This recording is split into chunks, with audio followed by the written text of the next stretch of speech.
Бүх нийтийн боловсролд зориулсан үндэсний хичээлийн 4 дахь хичээл эхэлж байна. За өнөөдрийн хичээлээр дэвсгэр үсэг, үйл дэвсгэрлэх үсэг, хээ үсгийг амьлуулах тогтолцоог судлая. За дэвсгэр үсэг гэдэг маань ямар үсэг байдаг вэ гэхээр за үгийн дунд ба адагт ардаа ихшиггүй орж болдог үсгийг дэвсгэр үсэг гэж нэрлэдэг. За ямар үсэг дэвсгэрлэж ордог вэ гэвэл үгийн дунд тийм ээ үгийн адагт ингэж орж байна. За Б, Г, за Р юм угсаа шалтгаална. Р, С, Д, Н, М, Л ингээ үсгүүдийг эдгээр үсгүүдийг дэвсгэр үсэг гэж монголчууд нэрлэдэг. За тэгээ үгийн дунд хэрхэн яаж дэвсгэрлж вэ? Үгийн адагт хэрхэн яаж дэвсгэрлж орсон байдгийг эдгээр үгнүүдээс харъя. За авах гэдэг ав, хуу гэж залгасан байна. Тэгэхээр Б үсэг маань шууд дэвсгэрлээд ардаа ихшиггүй шууд хуу хээ нүсэл авсан учраас энд дэвсгэрлсэн гэж орж байна. За багш, эрхц, эрдэм, сонсч, утга, анд, номлол, олцоо, анчин гэдэг эдгээр үгсүүдээр үгийн дунд эдгээр үгсүүд маань дэвсгэрлэж орсон жишээг харж байна. Үгийн адагт төв, нутаг, бичиг, баатар, улс, ард, он, эрхэм, бодол, дүн эдгээр жишээнүүдээр үгийн төгсгөлд дэвсгэрлэж оржээ.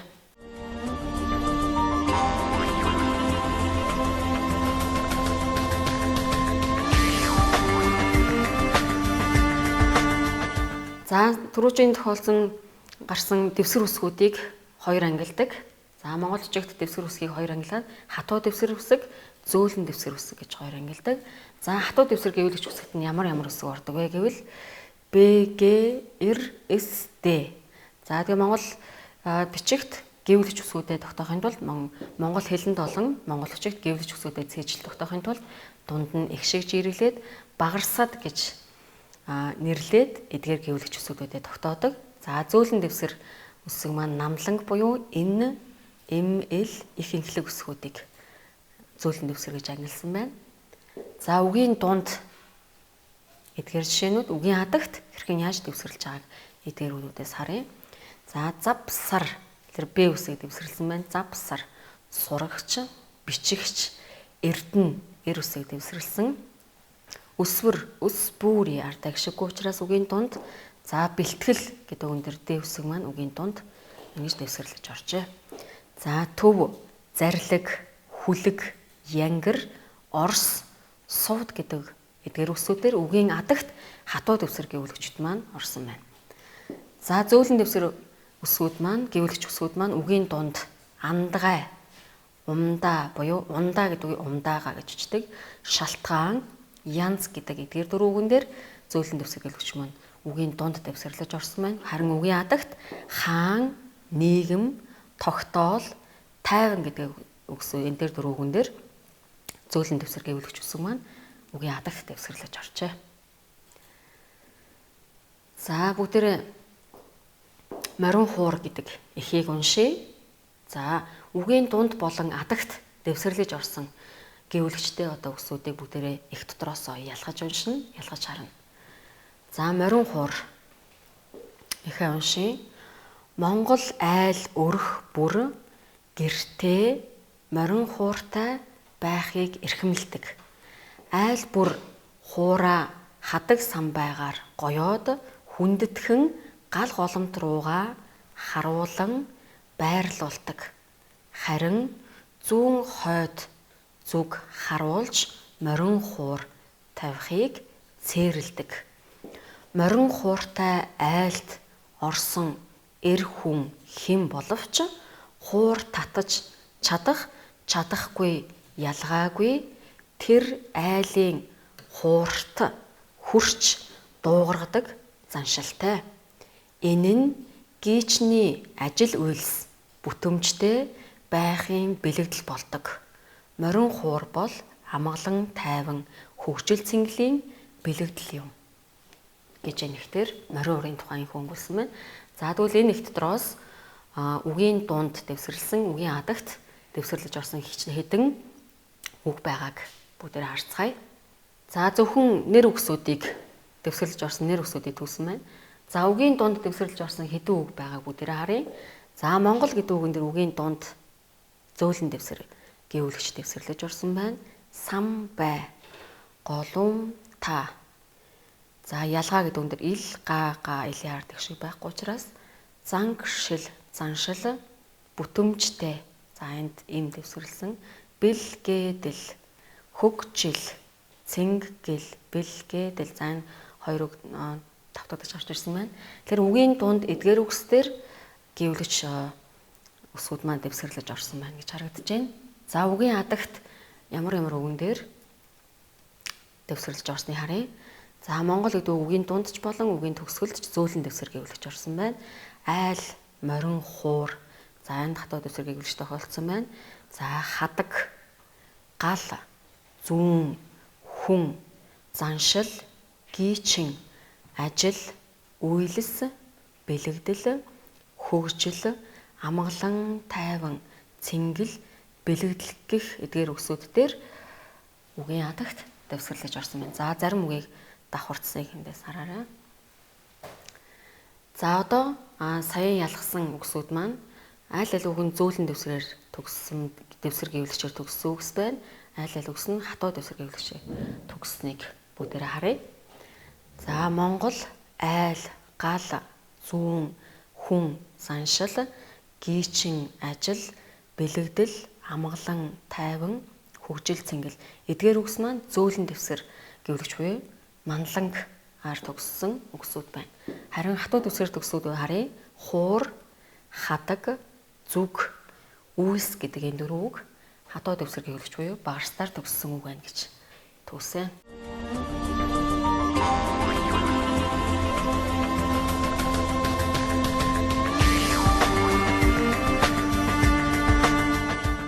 За дэвсгэр үсэг гэдэг бол тийм ээ одоо ардаа их шиггүй тохиолдоход тэдгээр гэвлэгч үсгийг дэвсгэр үсэг гэсэн бол харин үл дэвсгэрлэх үсэг гэдэг маань ямар үсгүүдийг хэлэх вэ гэдгийг харъя. За Монгол бичигт гэвлэгч үсгийг их шигтэй болон их шиггүй бичдэг. За энэ шинжид тулгуурлаад бүх гэвлэгчийг дэвсгэрэлдэг ба үл дэвсгэрэлдэг гэж хоёр угаадаг гэж сая тайлбарласан. За үгийн дунд ба адагт ардаа их шиггүй ордог гэвлэгчүүдийг дэвсгэр үсэг гэж нэрлээд за үгийн дунд ба адагт ямагт ихшгээр амилдаг ха, та, цаача, заажа, ша толгойд үсгүүдийг үл дэвсгэрлэх үсэг гэж нэрлэдэг.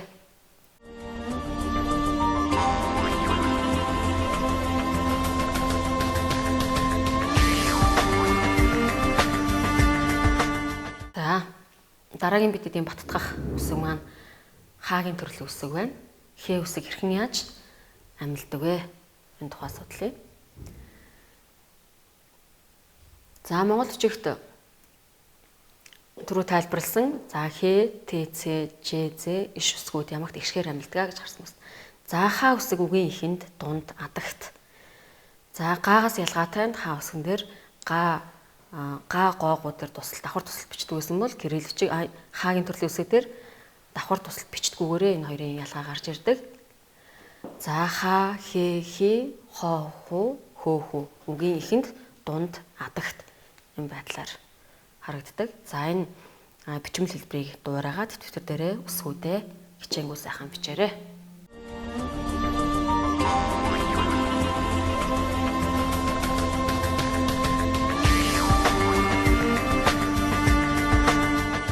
За үе болон үг холбоо үгсийг дуудаж уншия. За үгийн эхэнд орсон хэлбэрээр хав, хэв, хив, хов, хув, хөв, хөв гэж үгийн эхэнд үе бүтээж байна. За хам, хим, хим, хом, хум, хөм, хүм гэж үе бүтээсэн байна. За үгнүүдээ уншия. Үхэр, хал, хил, хонь, хүн, салхи, бөх, алах, бодох, эрхэм, дархан, хөдөө, хураг, ухан гэх мэтчлийн эдгээр жишээ өгнүүдээр хаагийн төрлийн үсэг маань үгийн эхэнд болон үгийн дунд, үгийн төгсгөлд хэрхэн яаж бичигдэж байгаа жишээнээс хараарай. За холбоо үгүүдийг уншия.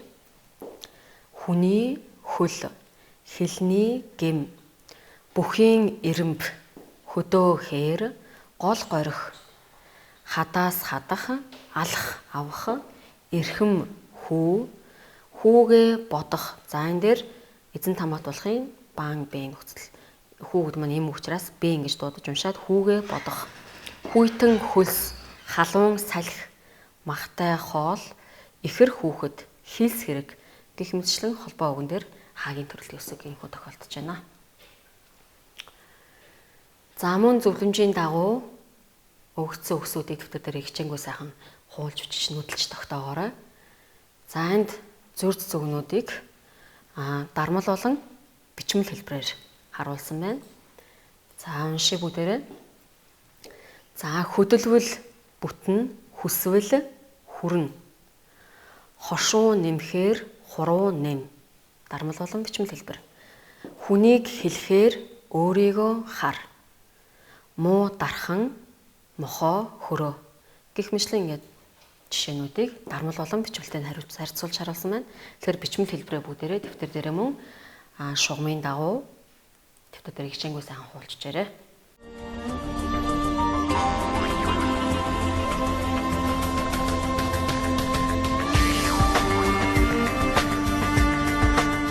За хий төрлийн үсгэн дээр тогтоох зөв бичих дүрм гарч ирнэ. За энэ ямар дүрм бэ гэхээр ирээдүйд цагийн утгад хэ нөхцөлийг монголчууд хэрхэн яаж тэмдэглэдэг вэ? Эр үгэнд хэрхэн яаж дагуулжчихгүй, эм үгэнд хэрхэн яаж дагуулжчихгийг юмнаас харъя. За эр үгэнд хуу хэлбэрийг, эм үгэнд хүү хэлбэрийг залууччээд хэ гэж дуудаж уншина. За жишээ үнүүдээ харъя. Гомдоох хүн мундах, гомдоох хүн мундахгүй, өрөвдөх хүн олдохгүй гэж. За тэгвэл эхний хоёр үгэн дээр жишээн дээр эр үг учраас хуу нөхцөлийг залгаад өрөвдөх гэдэг үгийн учраас хүү хэлбэрийг дагуулж бичжээ. За бодох гэдэг үг эр үг учраас бодуу хуу гэж утсан байна. За эдгээр үйл үндсүүдийг эхний хэсэгт үйл эр үгнүүд байна. Дараагийн хэсэгт эм үг байна. За хэрхэн яаж дагуулж бичсэнийг доош нь харъя. За бод, бодох, сана, санах, гар, гарах, ол, олох, дад, дадах, дадал болгох, хвшил болгох гэсэн үг. Ав, авах. Эдгээр үгсүүд маань эр үг учраас бүгд хуу хэлбэрийг авсан байна. За хэл, хэлэх, хий, хийх, өг, өгөх, хүр, хүрэх, нэм, нэмэх, нис, нисэх гэж юм учраас бүтэн дээр нь хүү хэлбэрийг залгасан байна. Ингээд ийшээ кирилл хэлбэр нь харагдаж байна. За эдгээр үгсүүдээ мөн дэвтэртээ бичиж аваад дүрмээ цээжилж тогтоогоорой.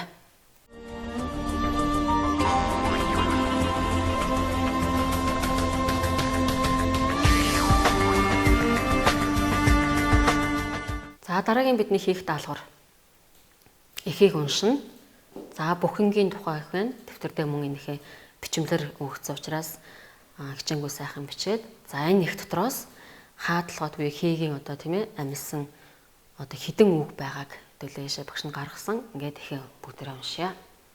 За бүхэн Монгол бүхэн хон шиг намхан хөлн нарийн хамран монхор эврэн богинохон. За эхний үйлдвэр энд дуусж байна. Эхний үйлдвэр тооцсон үйлдвэр байна. За эрийг нь он гэдэг Монгол бүхэнг агнахыг хоригдсан. Бүхэн олноороо сүргэлэх нь нэн ховор гэж. За энэ дээр ямар бидний өмнө үздсэн дүрмүүд байна лэр за заахынтэй хаалгалын хэлбэрийг хэрхэн яаж дагуулж чгүй гэдэг эндээс харж байна те. За энэ их дотроос хаалганд одоо үсэг орсон хідэн үг одоо орсон байгааг эндээс бүгдээрээ харъя. За бүхэн хонь намхан хөл хамар монхор богинохон за бүхэн үг давтагдсан байна. За агнах хоригдсан сүргэлэх ховор эдгээр үгсүүд дээр Хагийн төрлийн үсэг маань үгийн эхэнд болон үгийн дунд энхүү тохиолдож орсон байна.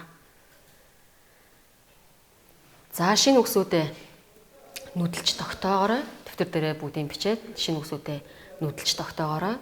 За мөн дараагийн даалгавар нь кирилл галгаас монгол чигт болгоно гэсэн даалгавар байна. За энэ даалгаврыг бүгдээрээ самбар дээр бичье. За хаалга нээх. Ха га ил га.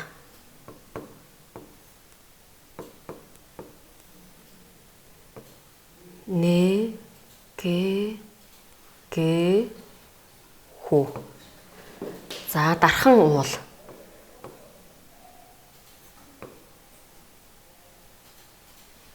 Дархан агуу ла гэж үчнэ. За алах сүх.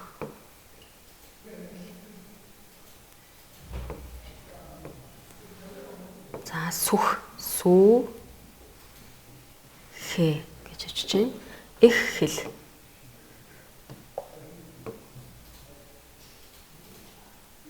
Хэ лэ гэж үчиж байна. За өхөр мөөрөх. Өхөр мөгэ рэ хүү. За энэ маягаар үлдсэн үсгүүдээ галгийн дагуу монгол өчгөр рүү буулгаж бичээрэй.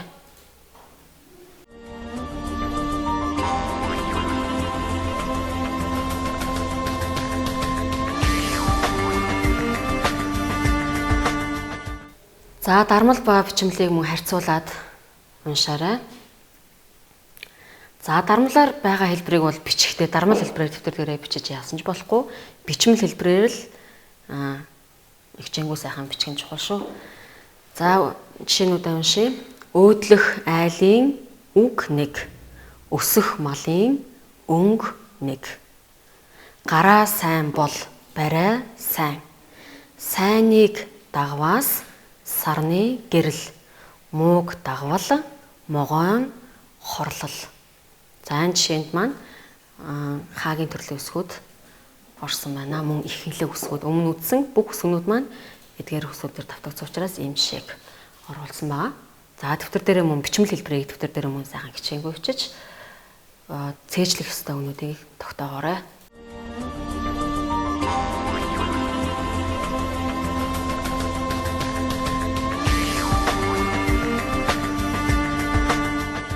За гэрээний даалгаварт мөн өнөөдрийг үтсэн бүх үсгнүүдээ за зөв бичгийн дүрмээ цээжилж тогтооод бүх тасгал даалгавруудыг дэвтэр дээрээ нягтны бай сайхан ажиллаарай. За эхний даалгавар маань за шинэ үгнүүдээ нүдж тогтоод за галгаас байгаа галгаар өгсөн эхийг холбоо үгнүүдийг монгол чигт буулгаарай. За энэ удаагийн даалгавар дээр багш нь галгаар даалгавар өгөөгүй монгол орон гэдэг энэ бичил эхийг кириллээр өгсөн байгаа. Энэ эхийг монгол бичиг рүү хөрвүүлж бичээрэй.